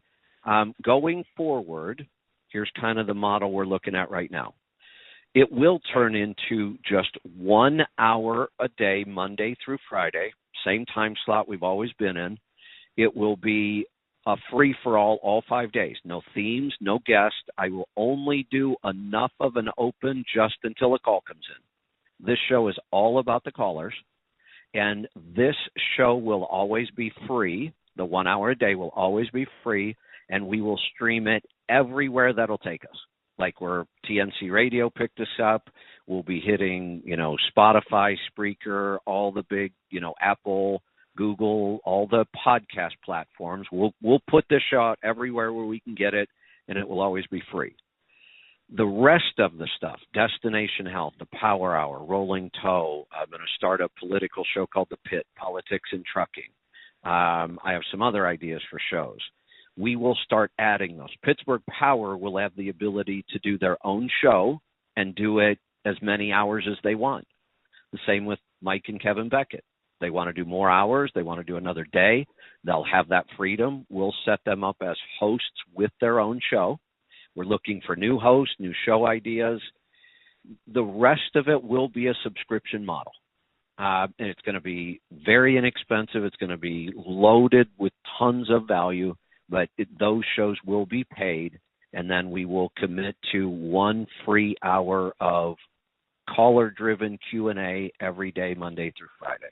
So that's kind of our model going forward. And will you and I know it's probably still in the works, but will there be like a monthly subscription that will open the doors to listen to all of it, or is it individual? Yeah. Okay, so no, individual. No, you're not going to have to pick and choose and have 12 subscriptions. What we'll do, and we're looking at even tying it into the Healthy Tribe and Trucking Tribe subscription. So, in my mind, we're thinking of something like, okay, if you want to stick with the $3 a month and you get access to the site, great. If you want to pay $19 a month, you get access to the site and all of our premium content. You were just reading my mind. I'm like, you know what? He could get $19.95 a month by every listener. So easy with all of his knowledge. And you know what it is? It's you care. You genuinely care about us. Honestly, I know that. For me, I know that. And to me, you're priceless. So it didn't matter what it cost. I would pay it. And I think there's a lot of people out there. I'm talking thousands and thousands of listeners that are like, you know what? I'd pay the $20 a month. This guy's you have a core group, Kevin, and I'm going to go to the show just to meet you. I feel like I've already known you. I know a lot about you and your garden.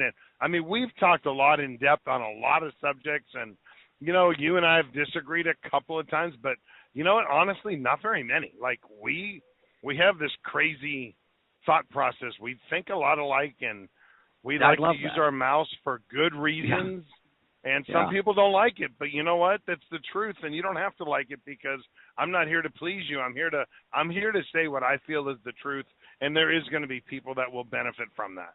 And that's how you think, and I love it.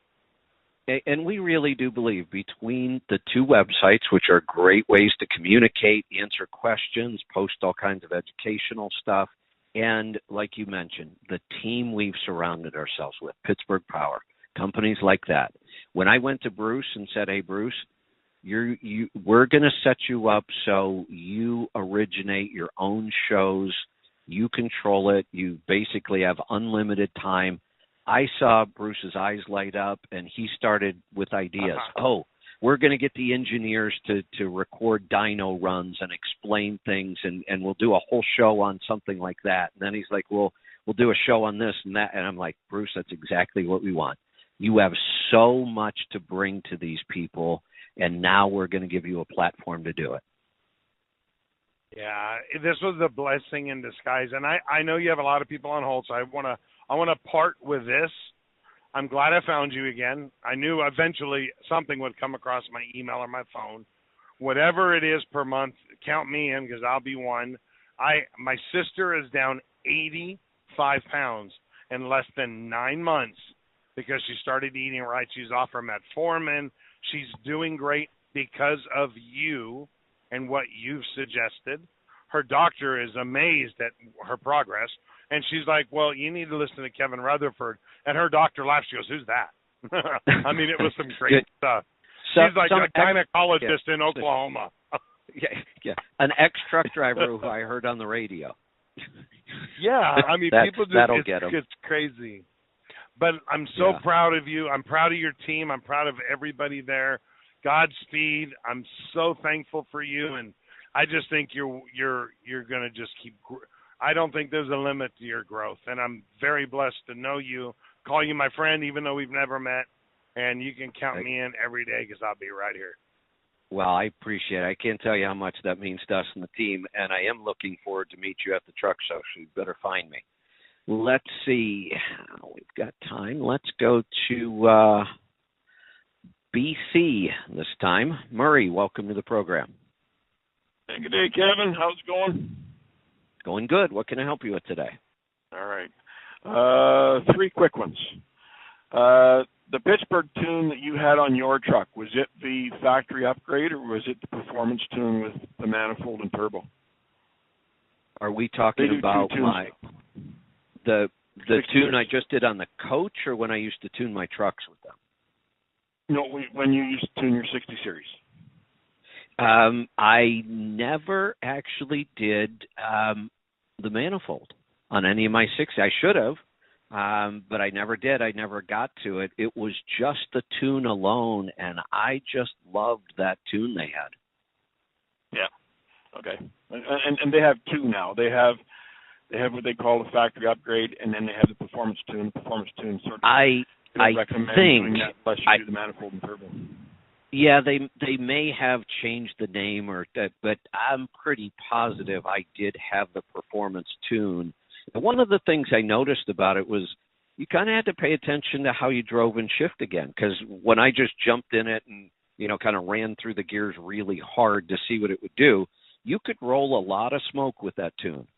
And, then I started paying attention, timing my shifts better, ease back into the throttle. And my goal was get through the gears efficiently and not see any smoke. And it was kind of a challenge. Now, the interesting thing on the Cat tune they just gave me, the C13, which may be the first time they've ever done this tune. And I told them, no holds barred. Give me all the performance you can give me all the horsepower, all the torque you can, and I want to play around with that and let me see what I can do with the fuel mileage. And the nice thing about that, it actually took away smoke. My Cat was smoking worse before. Now it's clean, and it is powerful. They think we didn't have time to get it on the dyno, but they think I'm probably at 700 flywheel horsepower and probably 2,000 foot-pounds of torque or more. And it runs like it. It is strong. And I'm not sure if you heard, but the only thing on my exhaust is about 3 foot of pipe out of the turbo and a downturn. Okay. And it's shocking how quiet it is. They said the twin turbos really quiet things down. Driving it, I can't tell any difference in noise until my Jake hits the third stage, and I get this really cool little soft rumble that I absolutely love. So it's actually really cool. Right. Well, but it's running like crazy. I'm looking forward to getting their tune on this one. I just wasn't sure what, you talk about what an incredible tune it is, and I'm looking forward to that. I just wasn't sure whether you had done my guess is that, mine's been several years, so my guess is they have tweaked all of their tunes, because that's what those guys do. I mean, it was impressive to sit in that engineering department the last couple of days and watch all of those guys do this, and then watch them over on the dyno. They're developing a lot of really cool stuff. Well, I'm looking forward to seeing that stuff come along on your app when you get set up. We'll definitely subscribe to whatever you're doing there and follow that too. A couple quick things. Sure. We have 3 yogurt cultures on the way here now. Getting ready to start with them. You are using half and half to culture your yogurts. Do you buy it as half and half, or do you mix half cream and half milk? In the beginning, I was mixing cream and milk and trying to get the right ratio, and it worked pretty good. But when I actually switched to buying half and half, it got way better. And I'm not even sure why, but the half and half comes out perfectly thick and creamy. I whisk it, after, and sometimes I'll even strain mine because I really, really like really thick yogurt. But you absolutely don't have to. And the half and half has been the best results I've achieved. Okay. All right. Well, we're looking forward to getting started with that, and just was wondering what direction to go. And a quick comment: I'm driving a 2000 International. It has a Webasto heater on the engine, a Webasto cab heater, an IQ battery-powered IQ air conditioner, and while I don't have it with me now because I'm doing local work, I used to carry a little 14-watt, just a little one of those little, it wasn't a Honda 2000, it was a Harbor Freight knockoff. Oh yeah. And a trickle charger that I picked up also at Harbor Freight, and I can run, like, if the temperature gets down to minus 30, well, I don't really get that cold, minus 25 when I was running highway. The truck also had, because it's a 60 series, it also has the optimized idle. So if it gets too cold, it'll start and stop itself for oil, water, or cab temperature, and you can elect to turn the cab temperature off. I used to just leave it set so the oil and water would maintain, because at that temperature I didn't like running the generator. But if it's, anywhere between, say, 15 below Celsius and 20 or, whatever above, I would just fire up my generator if the battery started getting low. But if I need to warm the truck, the engine up down to minus 25 Celsius, that Webasto will bring the engine temperature up to 120. That sounds like an awesome setup. It is. It's so awesome. 99% of the time, I don't have to worry about listening to a generator. At least not on my truck. Everybody else is sitting there running theirs or idling their truck. Right. Yeah. But no, that sounds like an awesome setup. Yeah, it really is. And I can set the Webasto on the engine. Like if I'm going to get up at 5 o'clock in the morning or something like that, I can set it to come on 2 hours sooner. Yeah. So I can leave the engine one turned off all night long, and it'll come on 2 hours before I get up. And when I climb out of the bunk, the engine is at 120 degrees. It takes a couple of minutes because it doesn't warm the oil, but running the oil through a hot engine, it only takes, like you'll see the temperature will come up on the oil very, very quickly, even at heavy sub-zero temperatures. And the bunk temperature is always nice and toasty in here. I get both of those serviced annually. Not now that I'm doing local work, but when I was on the highway with it, I used to get them serviced every fall in September, and then they fire up and they run faultlessly. And then in summertime, I've got my AC. Here's what I like about this. We've either talked about one or the other. We've either talked about, okay, let's build this full battery system and figure out how to make it work. And then a lot of other guys will go, look, I just love my little Honda generator, any generator, gas-powered, you throw it back there. And they'll say it runs everything I need, the air conditioner, all that stuff. I never thought about, why not combine the two of those? The little generator, especially if you go get the knockoff at Harbor Freight, they're dirt cheap. Yeah, $200. Right. Yeah, why not have both? Now, whenever I want, I just fire up that little gas generator, let it charge my batteries. Absolutely. And when it's really cold like that, I set the optimized idle. Now, I don't use any of that stuff anymore because, like I say, I'm not out there. Yeah. But I have been. That's a great idea. And those little inverter generators are so compact and so small and so quiet that when I'm not using it, I just throw it on the floor on the passenger side of the cab, and all my wires outside stay in place. And then when I need to use it, I just set it on the frame and strap it down and plug it in and give it a crank, and away we go. It works awesome. And then if you're doing a 36-hour reset, you can keep your AC batteries charged. You can keep your fridge cold. Exactly. You can run your microwave. All the stuff you need in your batteries all stay filled. What a great setup. And not expensive. No, you're right. And I didn't create it. The two Webasto heaters, the engine and the cab, were both on the truck. I just like your idea of. Yeah, I just love your idea of throwing a cheap little generator into the mix, so when we need power, it's always there. And the other thing too is, if you want to, you're sitting in a truck stop or motel or whatever, you're killing your reset. I usually have my angle grinder and my polishing stuff. I just take the generator and flash it up, and I can power my angle grinder, and I can polish there you go. Whatever.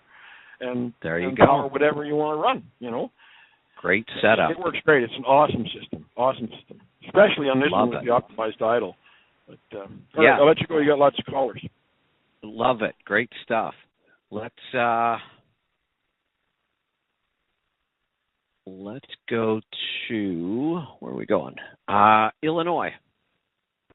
Dale, welcome to the program. Hi, Kevin. Thanks for taking my call. I had a quick question. You were talking to someone about a in-cab air conditioner. Did it run off a cigarette lighter plug-in, or what brand is that you're talking about?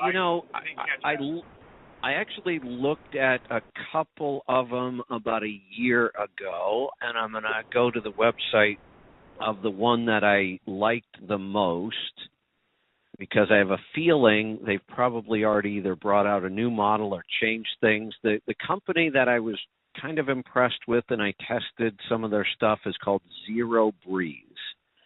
So it's zerobreeze.com. And it has the ability to run off of a cigarette lighter. It has the ability to run off these electric generators. Actually, the same company makes their own little power station for it. I'm looking at it right now. It's a little bigger than a basketball. They have a picture of a basketball next to it so you can kind of see the size. It's basically one of these little electric generators, but this company makes their own.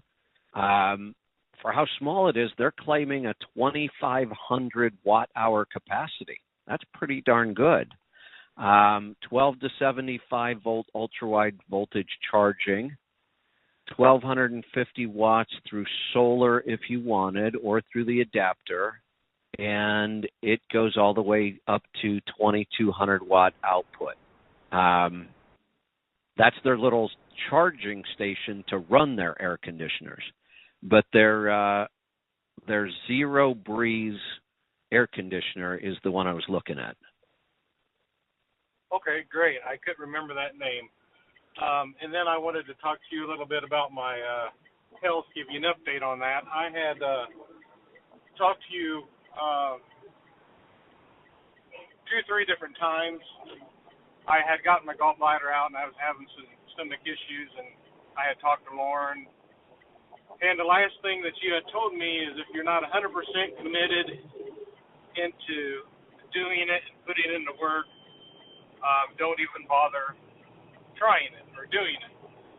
And I had talked to her, and she gave me a protocol to follow, and I didn't start it because I thought I was 100% ready to do it, and I wasn't.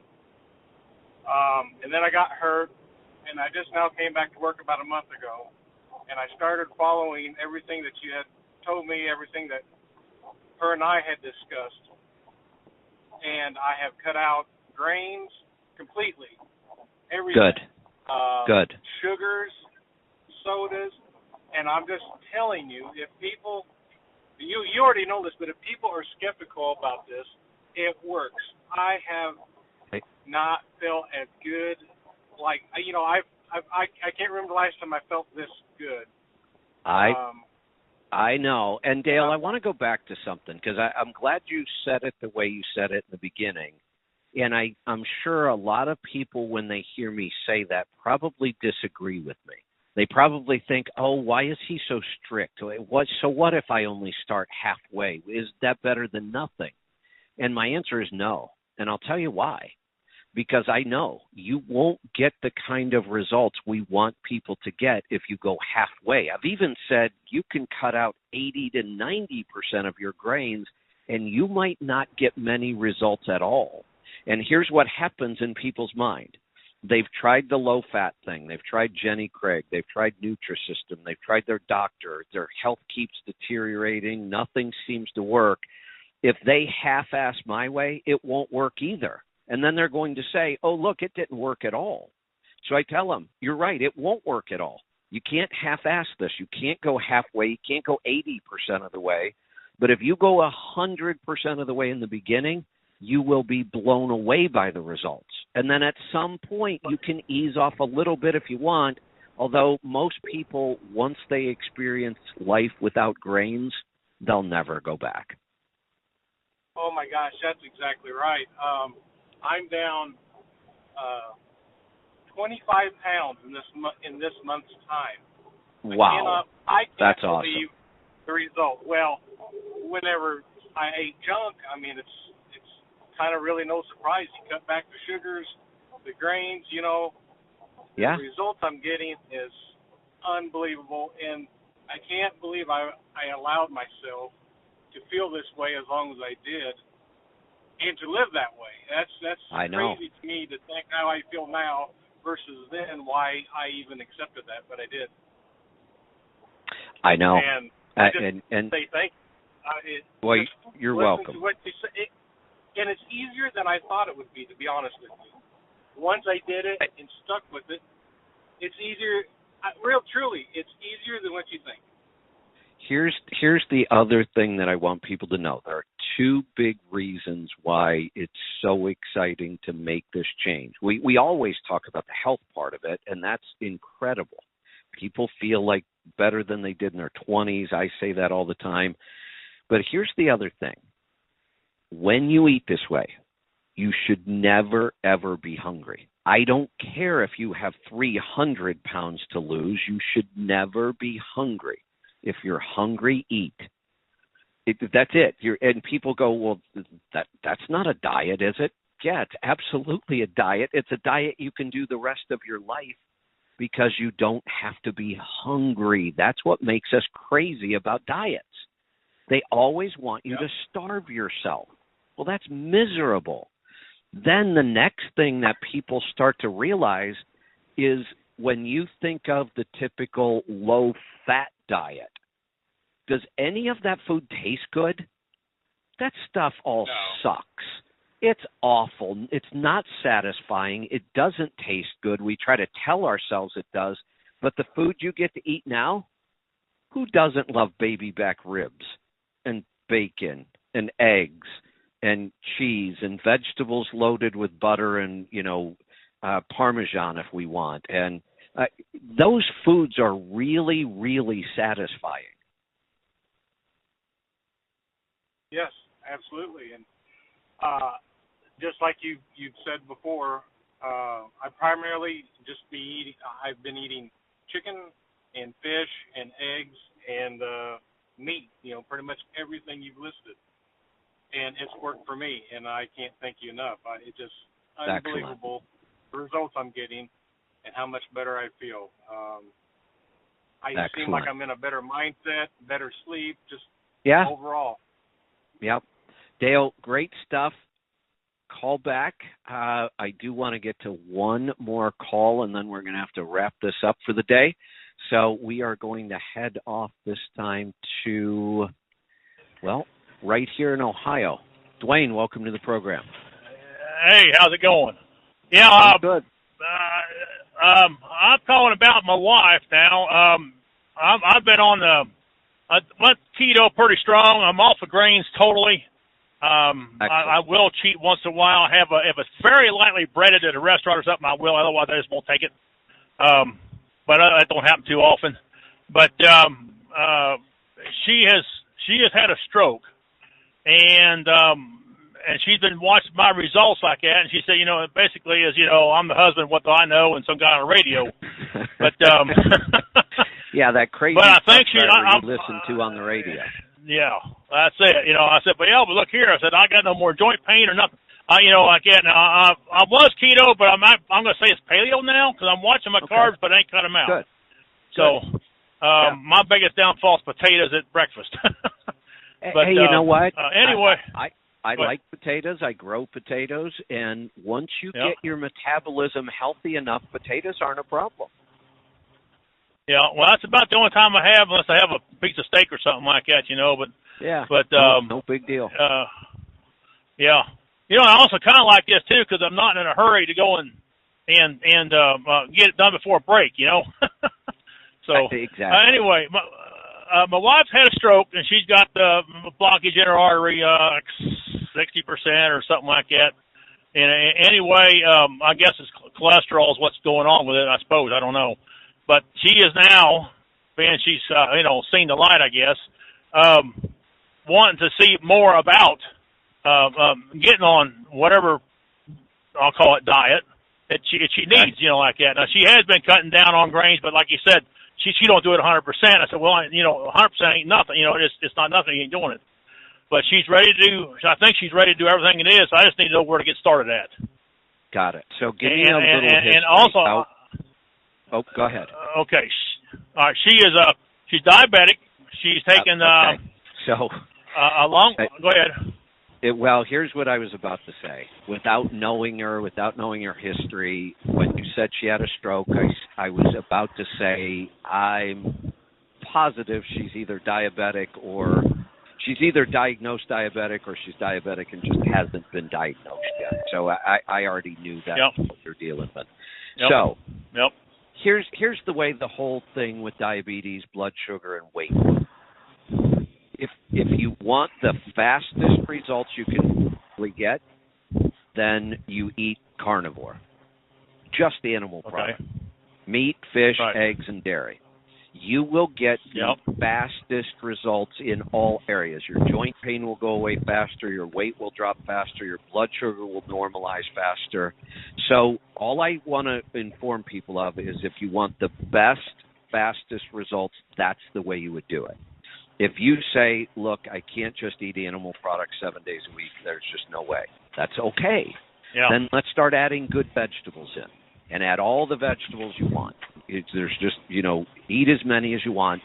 It will slow down your results a little bit, but not much. You're still going to get amazing results. Gives you a little variety, yeah. Exactly. So, and if you need to throw in a potato now and then, just know that it's not the end of your. Don't throw in grains, and when you do, you're going to know it. Oh yeah. Your joints are going to hurt. You're not going to feel good. I can tell you that for a fact. Exactly right. So that's kind of what I tell people. We can tell you how to do it really fast, and if you want to do it, then do it. If you do something slightly different, that's not bad. It just might take a little longer, and that will start to fix all of the problems because she doesn't have diabetes. She does, but what she really has is metabolic syndrome. So now we're seeing that's what I told her, yeah. Yep, now we're seeing it in her heart condition. I will guarantee at some point her liver numbers will start to be elevated. Her kidney numbers will start to be elevated. Yep. And so she can do this completely with food on her own. But because she's had a stroke, I think it would also be a good idea to reach out to Dr. Wolfson and do a consult. Okay. I looked at that, and I looked at him like that, and we're going to try. But man, I'll tell you what, that's awful expensive for what we got, like that. So it is expensive, and I know, and that is the one. Here's the thing that makes me crazy. If you have health insurance, and I don't know if you do, and that's a whole nother story. It's not good. Yeah, but people who have the Cadillac of health insurance, the best plans around, union plans, that kind of stuff, those insurance companies will pay $10,000 a year after year after year for a diabetic patient. That's the average, $10,000 a year. Ask that insurance company to spend $5,000 one time with somebody like Dr. Wolfson, and they won't do it. I just don't understand that. Yeah, I don't either. It's just I guess they're just trying to keep the drugs going like that. But I guess I told her you must be right. It's the only logical answer. She can get off her sugar. She can get off her insulin. She can get off her stuff she's taking for cholesterol and stuff like that. She has had a 5-way bypass, but luckily, her no damage to her heart. It was very light. She had 3 light heart attacks. No damage they could tell any way, shape, or form. Even now, and the stroke she had was light. I mean, she wasn't dragging and drooling even then. She just acted like she was drunk. So Hey, Dwayne, let me ask you another question, and if you don't want to answer this, it's fine. I know people can be sensitive about this in our world today. She vaccinated? No, absolutely not. It ain't happening unless they're going to hold us down. Yeah. Say that right now. The reason I ask is because I know multiple people personally that got vaccinated and then had some sort of a mini stroke within a week. It seemed to be like a fairly common thing. Well, this stroke come on after she had cataract surgery, but also her sugar was elevated, and we think the doctor thinks it made her blood thicker. I don't understand that part of it, but it made her blood thicker, and that's what he thinks brought her on between that and surgery. So that could have been that's a pretty solid hypothesis. That could have been. The good news is she can reverse all of this. She can get the same results you're getting, even better, because she has more stuff to fix than you had. And like I said, if you just want the fastest path, the more animal products you eat, the quicker you get there. Well, I had no problem on that. She loves buying anything there is like that. Good. Now, would that take care? Would that also take care of the blockage? Would that eventually go away then, or would that have to be still be operated on and stuff? No, it will eventually clear up because it's the diet that causes it over time, and a good clean diet will start to reverse it. Okay, I thought I heard you say like that, but I wanted to call it, be sure, and get just getting another straightened out like that, because I hear people all the time. I mean, it's and like the one guy said, once you get off of breads, it ain't hard. It just got to be a little get off the grains and stuff. Just a little bit. What's the word I want to say here? You just got to be kind of disciplined. But now I'm not going back to grains. It ain't happening. Oh, exactly. Sometimes over the holidays, I don't just fall off the wagon. I step back and kick it into the ditch, like that. But and I pay for it. Believe me, I pay for it. So and every one of us go through that, and sometimes we go through it over and over and over in the beginning. But I think eventually everybody says, "Why do I keep hitting myself in the hammer and then in the head with a hammer and then complaining I have a headache?" Because it's the same thing. Yeah. Every time you eat a grain, something's going to hurt. Something's not going to feel right. And at some point you go, right. I'm going to stop doing this. Yeah, it is. But I'll go to, if I do fast food, I'll order it without a bun. They don't even look at me funny anymore. I guess there's a lot of people doing that. There is. So they'll give you either wrap it up in a paper or whatever. So anyway. Yep. Hey, Dwayne, great stuff. All right. Yep. Keep encouraging her. You're a good example for her. Keep doing that, because if she makes this change, it's going to change your life. Okay. All right. I appreciate it. And keep it up, man. I'm sure glad that you're back out here and everything. And like the other guy said, miss you like a friend. Well, thank you. And I will see about seeing you at the truck show down in Louisville. You better find me. I'm going to try. I'm going to have my wife with me too. So excellent. All right. I look Thank you forward very much. to meeting both of you. Thank you. All right. We are going to wrap this up.